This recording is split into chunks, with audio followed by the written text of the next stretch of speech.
si Pastor Kibuloy. Pastor Apollo Kibuloy. Sino po ba siya? Alam nyo, ang Senado, hindi po yan korte.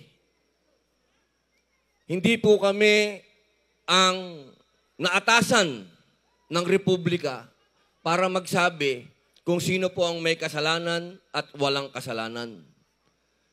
Si Pastor Apollo Kibuloy po ay hindi pa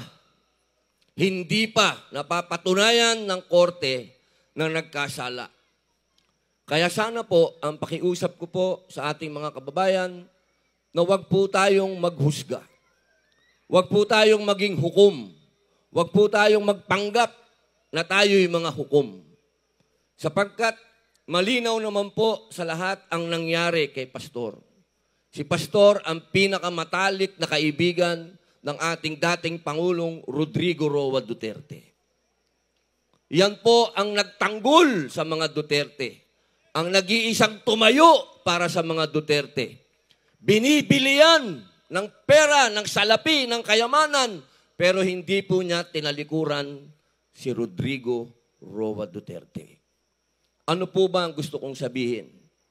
Dito po, sa mundo natin, anuman, maging politika yan o anong nasang ka man, importante ang pagkakaibigan ng dalawang tao. Sapagkat sa pagkakaibigan, diyan po tinatayo ang mga tunay na adhikain. Iisa po ang adhikain ni Pastor Apollo Kibuloy at ng dating Pangulong Rodrigo Roa Duterte. Sa ngayon po, parehas po silang nangungulungan. Ganyan po silang dalawang magkaibigan. Sila po yung parang Batman and Robin. Kaya sana po, bigyan nyo po ng puwang sa puso po ninyo. Kung ano po yung nakita nyong nangyari sa ating dating Pangulo, ganyan din po ang nangyari kay Pastor Kibuloy. Kaya sana po, namnamin nyo po ang katotohanan. Kasi may katotohanan, mga kababayan eh. Yung katotohanan, dun lang po lagi natin titingnan.